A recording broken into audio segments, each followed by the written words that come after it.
Hello, Dr. Fauci. Hello. Buddy. Hi guys. How you doing? We're so Wonderful. good. Doing well, thank you. Good. We love you. So, Dr. Fauci, this is the fastest vaccine in human history. People want to know, did we undermine the safety of the vaccine because it was done so fast and without long-term studies? Okay, so that's a great question. It's the most commonly asked question. There was no cutting corners.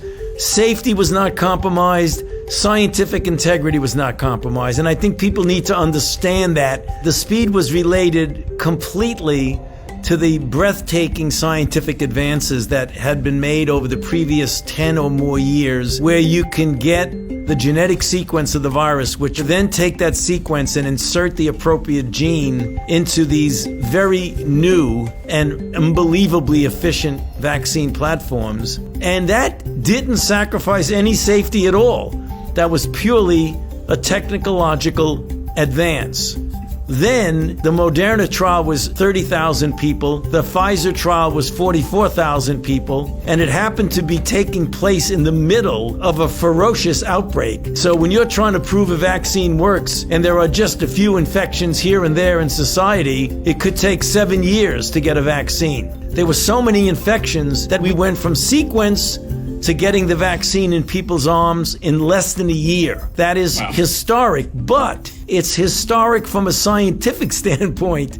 There was absolutely no cutting of corners at all. So you're saying that there's no chance that there's some weird side effects that are going to pop up 3 years down the road? The chance of that happening is spectacularly low. And let me tell you why. If you look at the history of all vaccinology and you say, when did these so-called longer-term effects occur? The overwhelming majority, 90+% of them, occur between 30 and 45 days after the vaccine trial ends. That is the reason why the FDA said that in order to make an emergency use authorization, you had to wait 60 days from the time 50% of the people in the trial got their last dose. So if you wait 60 days, you're already beyond when essentially all of the long-term effects occur. I've never seen one where I get vaccinated in 1982 and I get a toxic effect in 1986. I mean, I've never seen that happen with any vaccine. Mm-hmm. Wow, that's amazing. Okay, I'm going to ask you a question here. Can I still infect someone else after I get the vaccine? And do I have to keep wearing a mask after I get it? The answer is yes, and I'll explain why. It is still conceivable that you could get infected and be asymptomatic. And even though the vaccine protected you from getting sick, it didn't protect you from getting infected. So you may not even know that you're infected and be completely asymptomatic and then spread it to somebody else. I think that's been the scariest part of this whole pandemic, is that I could totally have it and not know, and that terrifies me. We can pull back on masks when we get such an overwhelming proportion of the population is vaccinated that there's herd immunity, which means that the level of virus is so low that it's not a threat. What percentage of people need to get the vaccine for us to achieve that? You know, we don't know the exact number, but we can make a back-of-the-envelope calculations that it's somewhere between 70 and 85% of the population needs to be vaccinated to get herd immunity. Here's, some people, there's a lot of people talking about things out there. Some people think maybe it would be easier to just achieve herd immunity by letting the virus spread rampantly through the population. What do you think about that? Okay, well, that's maybe the worst idea. Okay. I don't want to compare it to anything. I don't want to insult anybody. It's not my question. It's just a question that I read that I'm relaying to you because you're the expert. Do you read it on Facebook, Keith? I did read it on Facebook. The general level of herd immunity right now in the country, the last time the CDC looked at it was like 10%, 12%. Some cities like New York, it was 22% because New York got hit so badly in the beginning. So let's say that the level in the country today, let's say it's 20%. So with 20% of the people infected, we've already had 352,000 deaths. To get to 80, you'd have to have 4 times as many people. So are you willing to accept 1.2 million deaths in order to get to herd immunity? I don't think so. So the road to herd immunity is a vaccine, not just letting people get infected. And how soon after getting the vaccine would I be immune? So let's say you get vaccinated and then 21 to 28 days later you get a boost. Anywhere from 10 to 14 days following the boost, you can consider yourself protected. Dr. Fauci, a new COVID variant has been reported in over 40 countries and is said to be more transmittable. Will that make the vaccine irrelevant? That has a mutation which is causing the virus to be much more easily transmissible from person to person. According to the Brits, who've looked at it very carefully, and we will also be doing the same thing, they find that the mutation does not make people sicker or even more people dying, nor does it seem to interfere with the protection that's afforded by the vaccine. So the only thing that's functionally different, it appears to spread more easily. My fiance Maggie, she actually got the vaccine already at work. They've been prioritizing nurses. For me, there's like a lot of contrasting information out there. Like, I'm immunosuppressed and I don't know, am I supposed to get it? You can take a vaccine.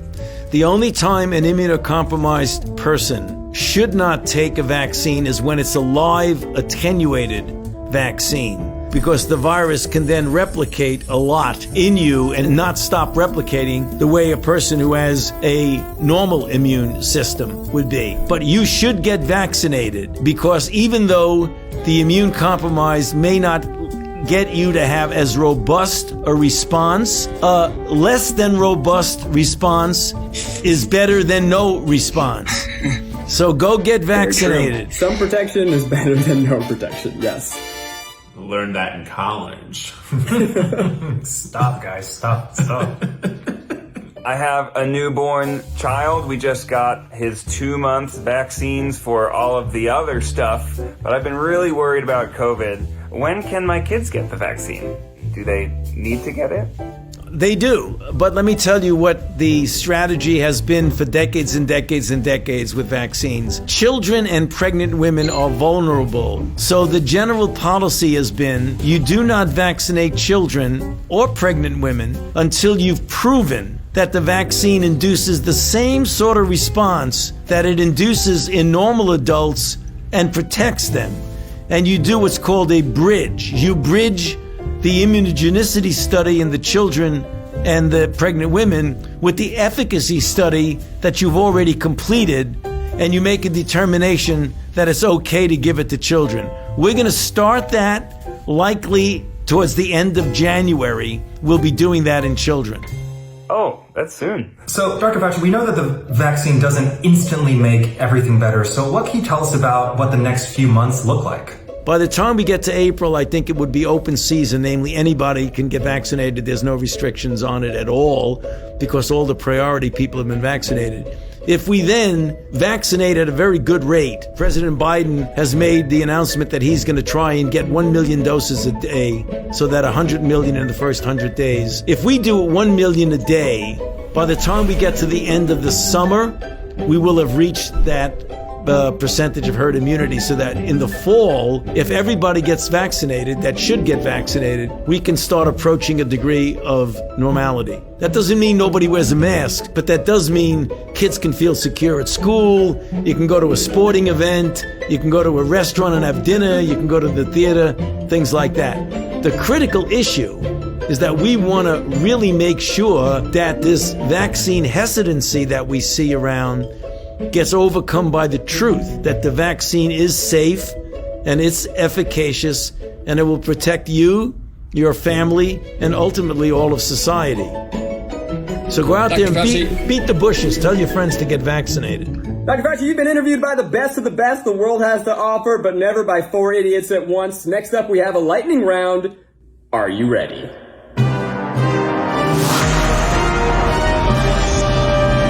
Lightning round. These are some of the most widely believed COVID vaccine conspiracy theories on the internet.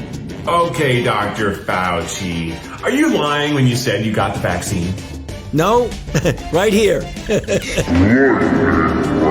Does the COVID vaccine cause COVID? Absolutely impossible. Are the vaccine ingredients more toxic than COVID-19 itself? Absolutely not. Will the vaccine change my DNA? Absolutely impossible. Well, do the vaccines deliver a microchip with barcode into my arm to keep a track of me wherever I go? No, it doesn't.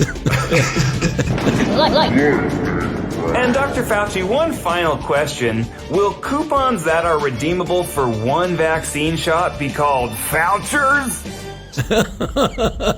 I hope not. Think about it. That's a good idea.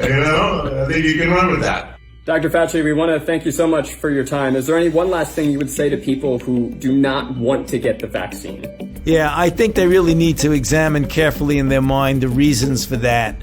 If it's really based on a lot of people talking about hoaxes and things like that, you really got to take a look at the risk that we're going through. We're going through a real historic challenge, the likes of which we haven't seen in 102 years. And all of this nonsense about fake news and hoax and all that, I mean, that just results in more people dying. We want to thank you so much Thank for you so everything much. you do. Yes, it's been a real pleasure. Get vaccinated, everybody. You bet. Do it. Bye, Dr. Fauci. I love you. Oh, he hung up. Guys, thanks so much for watching. We hope you are taking this as seriously as we need to take it. When you can get vaccinated, you should get vaccinated. There's going to be some links in the description below with more information. And thanks again to Dr. Fauci. What an amazing experience for us and for you. We all basically got to hang out with him for a few minutes, and that's pretty awesome. Ned, you made him laugh. I know. Whoa. I made him horrified.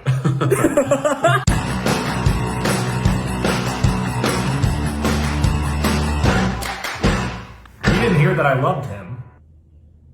Well, he'll watch. He watches all our videos, so he'll see it. Oh, okay, good. Yeah, he's actually a sapphire triceratops.